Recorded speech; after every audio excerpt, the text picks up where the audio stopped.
こんにちは。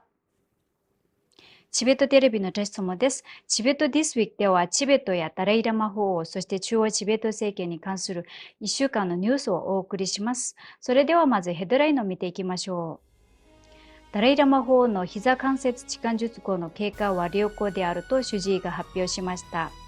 第2回国際チベット青年フォーラムがダラムサラで閉幕し、主席大臣はチベット人権擁護への団結した努力を呼びかけました。中央チベット政権は能力構築と持続可能性イニシアティブプログラムに関する第6回プロジェクト調整委員会会議を開催しました。ペマツリン主席大臣とケンポスナムデンベル議長はアルナチャルプラディッシュペマカント州首相の母親の逝去を悼みました。ペマツリン主席大臣は2枚減税シーンのカナダ勲章受章を祝福しました。チベット事務所ベリセルの人権擁護担当官は若いチベット人グループに中道アプローチ政策について説明しました。台湾のチベット事務所はダライラマ法王の90歳の誕生日を祝いました。チベットの盗まれた子どもたち研究の第一人者であるゲル博士がオーストラリアを訪問しました。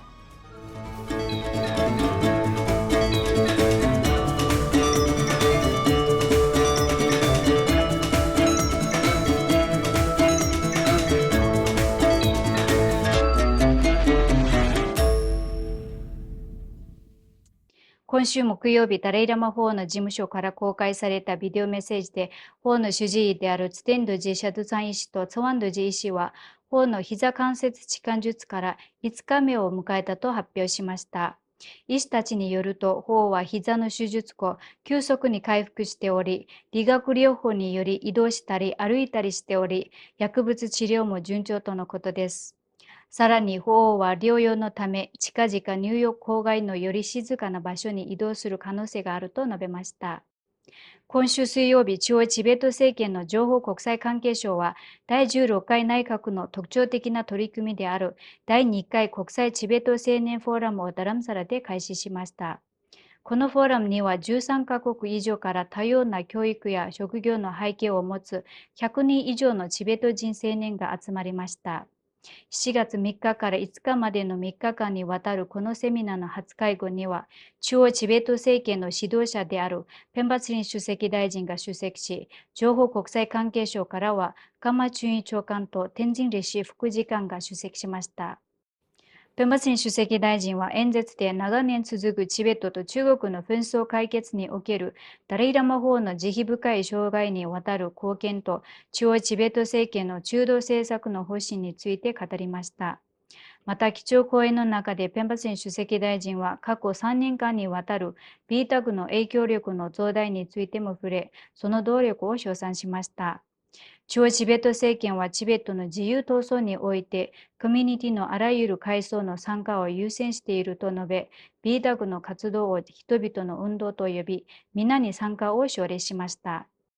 3日間にわたり元大臣のテンパツリン氏、カナダのパークディール・ハイパーク州議会議員のプティラ・カプチェ氏、スイスのエトビル・アムゼ市長のナムゲ・カンションサン氏、チベット作品アーカイブ図書館の所長であるゲシルハトル氏、元チベット政治州のナムキー氏、国際チベット運動の政府関係部長であるフランツ・マツナ氏、チベット運動研究所戦略科兼上級研究員のテンジンドジェ氏、チベット紛争解決センターの所長であるガンマレシェ氏、チベットの自由を求める学生たちのコミュニケーションコーディネーターであるトブゲツティム氏、国際チベットネットワークのキャンペーンコーディネーターであるテンジン・ヤンゾム氏たちがチベット人権擁護活動に関するさまざまなテーマで講演を行いました。7月27日、ノブリンガインスティテュートにて、ペンバツン主席大臣が主賓として出席し、米国国際開発庁による中央チベット政権能力構築及び持続可能性イニシアティブプログラムの第6回プロジェクト調整委員会会議が開催されました。CTA-CBSI プログラムは中央チベット政権のリーダーシップと計画を強化し、中央チベット政権と決済機関の管理システムを改善することを目的としています。ペンマスン主席大臣は基調講演で中央チベット政権のプログラムにおける戦略的計画と自給自足の重要性を強調し、さらに IT と人権開発の重要性、全部門にわたる包括的なデータベースの確立と統一された報告の重要性、中央チベット政権内での効果的なサービス提供と意思決定プロセスの必要性を訴えました。この1日がかりの会議には、米国国際開発庁インドのプロジェクト管理専門家であるラダラニ・タクリア氏、中央チベット政権の部門長官、副次官、社会資源開発基金のスタッフ、様々な組織のパートナーも出席しました。今週月曜日、中央チベット政権のペンパチン主席大臣は、チベット人を代表して、アルナチャルプラディッシュのペマカンド州首相の母親の死を悼みました。朝廷の中でペンパチン主席大臣はペマカンド州首相のご遺族に思いを寄せ、祈りを捧げるとともに、チベット人はペマカンド州首相を高く評価しており、この困難な時期に悲しみを分かち合うと述べました。今週火曜日、チベット亡命議会のケンポスナムテンベル議長もまた、ペマカンド氏の母親の死に対し、深い哀悼の意を表しました。チベット亡命議会及び世界中のチベット人を代表して、議長はこの大変な困難な時期に家族に祈りを捧げ、彼女の魂の穏やかな旅立ちと生まれ変わりのために祈りを捧げました。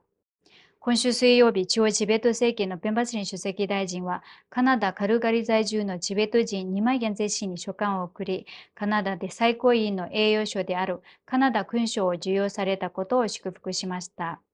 書簡の中で主席大臣は、中央チベット政権を代表して、ニマ氏の正当な評価を祝福し、この栄誉は特にカルガリ大学工学部のインターンシッププログラムにおけるニマ氏の革新的なリーダーシップを通じて、教育の機会を促進するための並外れた貢献を強調するものだと述べました。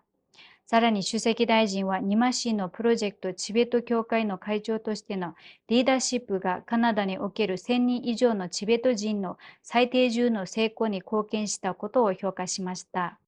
チベット事務所ベリセルの人権擁護担当官であるテンジン・プンツォク氏は6月29日にアントワープで行われたワークショップに参加し、中央チベット政権とその中道政策の方針について、チベット人若者グループの意識を高めました。ワークショップではチベットの人権擁護とキャンペーンの組織についての議論も行われました。さらに地域のビータ語を代表する若い参加者がこのグループを紹介し、ベルギーでの活動について集会に説明し、他の若者たちにもグループに参加するよう呼びかけました。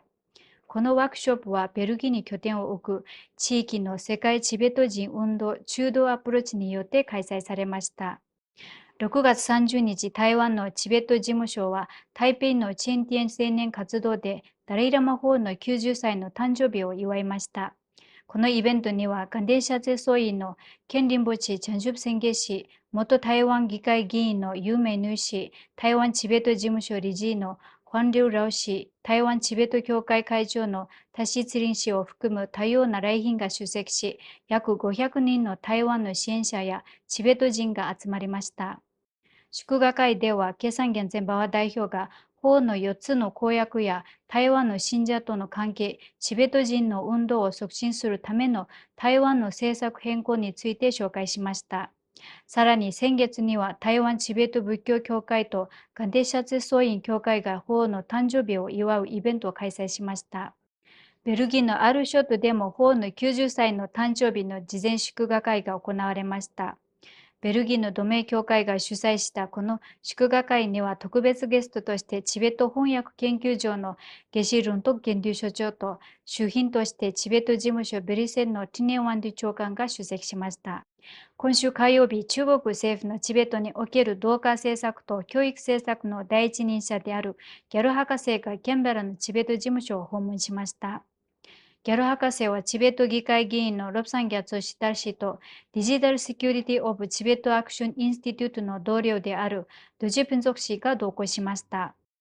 ギャル博士は1週間の訪問期間中に、チベット友好議員連盟のメンバーを含む複数の高位の政治家や政策立案者と会い、中国共産党がチベットのアイデンティティを取り組み、虐待化させ、最終的には消滅させる体系的な取り組みの一環としての植民地的の寄宿制学校についての見識を共有する予定です。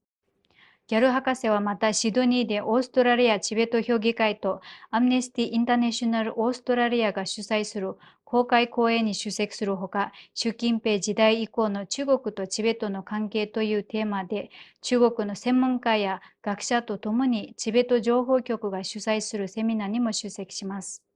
これで今週のニュースは以上です。チベットテレビをご覧いただきありがとうございました。